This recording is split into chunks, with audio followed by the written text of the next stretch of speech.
So, what was your first impression of Caleb?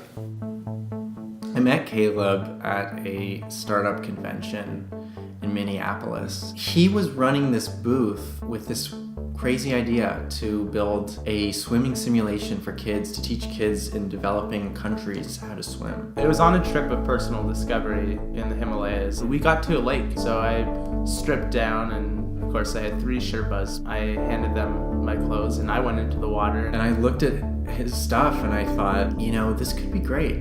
This could be great. It was just a moment of personal discovery that I could swim, and why not share that with the world? Why not do something that would make a difference and teach so many people this valuable skill? Most of the top video games have a pun in their name.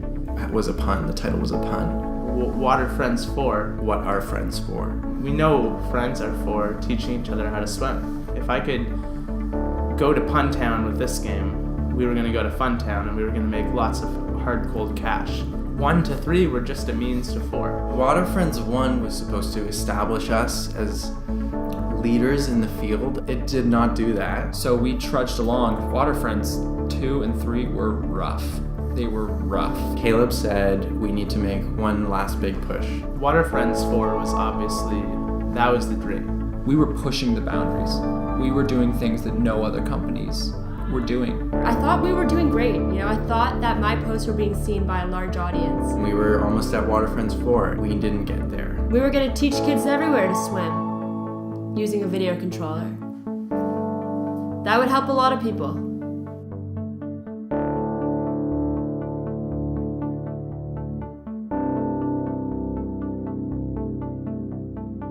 Caleb and I met at a bar on 90s night. We were, dancing. He bought me a kombucha. He was just like, what do you do? And I explained to him that I basically run my Instagram account. I met Caleb actually on a nature hike. He was trying to fend off a raccoon on the trail. He started yelling at me for help, and I came by. He let me in, told me that he was running a startup and that he was making a video game. It was a test. He turned to me and he said, "You're hired." And I thought, does he even know what I do? I told him I love video games. And it turns out he had been following me for some days. He thought I would be perfect for Water Friends 1. And so I signed up right away, because who does that? From then on, we just went with it. The office itself, when I first walked in, Caleb pointed to a few rooms and he said, "Don't go in there, don't go in there, don't go in there." I imagined there's other offices in the building that shared the space. About a month later, I finally realized that this is also Caleb's house. For Water Friends 1, it was mostly my personal investment. So I would work here, Julie was here, and then Caleb, he would work sort of on the upper level. And then we had the voice closet, which was actually just the walk-in closet of Caleb's bedroom. Only Julie was allowed. And well, I mean, she was the voice actor. Caleb said to me, that voice is a voice I haven't heard before. It's a very original and very unique, and it's perfect for what we're going for. Water simulation beginning in 1, 2, 3, 4, 5. It felt good. Coming from running my own social media accounts to now running a multi-million-dollar startup company's voiceover, I was it. Sure, attack. That was as far as I was gonna get. Julie and I mean, we had a lot of intimate moments, private moments that other people weren't around for, that really developed a strong bond between us. He told me that when the company was going to go public in the stock market, that I would be the only one who was allowed to buy the stocks. It was so easy to create a family. It was so easy to make a family with the group that we had. It's really hard to talk about what actually happened. Caleb is literally my father. We didn't know at the time. He didn't know, I didn't know, but people would remark on how similarly we looked.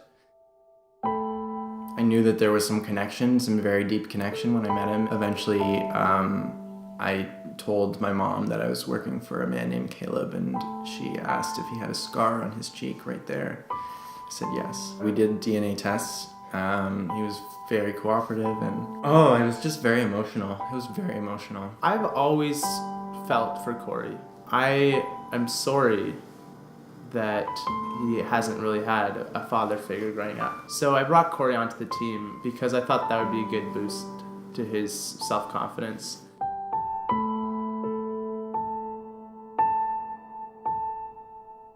When the company goes public, you're gonna be the only one who's allowed to buy stock in it.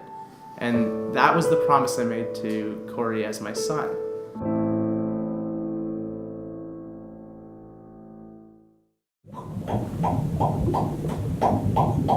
Watch out for the jellyfish.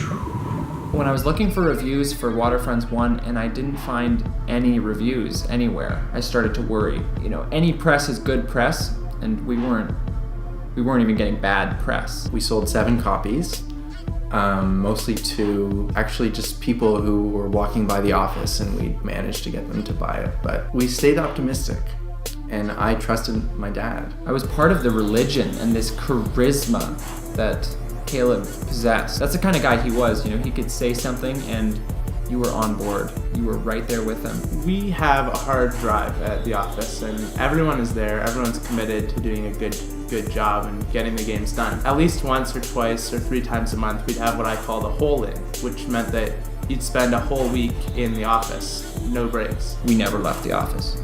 It was a whole week of just working and working and working. Other times we'd have weekend at Caleb's, which would mean that we'd spend the weekend working in the office, no breaks. We weren't allowed to sit. We were always standing, and I remember he once brought in treadmills.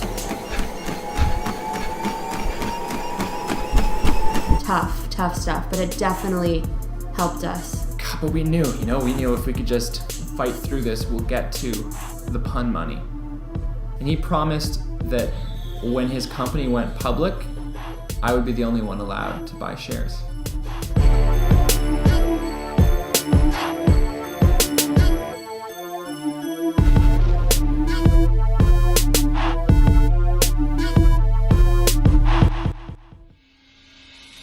When I smell this stick, it just reminds me of that original goal, to make a lot of money and to teach people how to swim. Discipline. You have to take the necessary steps. You know, he said, "You're not leaving," and he locked the doors. And that's where my friend's stick was so important to me. When you basically live at the office and now you're making love at the office, it becomes just a terrible, unhealthy place. He had a drug addiction, actually.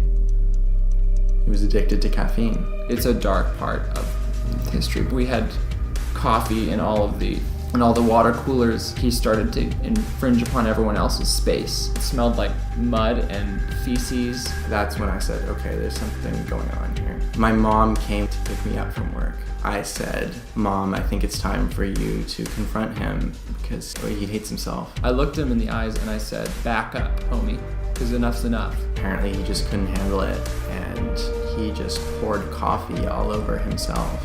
It never got better after that. He just lost control. It's really gonna shake things up. It's really gonna send some waves. It's gonna send some waves into the gaming world. Well, the team is in the office right now working on it. I've been in communication with them. When was the last email you received back from any member of your team? Well, it's February now. I have to tell you, we have tracked down all of your employees and they are no longer in the loft space that your offices were set up at. There are a number of lawsuits made against you. I think that what you're saying is not true. I don't believe it, and even if you showed me video footage, I wouldn't believe it. It's over his shoulder. Oh my god. I feel hurt, but this isn't the end. This is not the end. Could you, when you're ready, look into the camera and just say what your current occupation or projects are?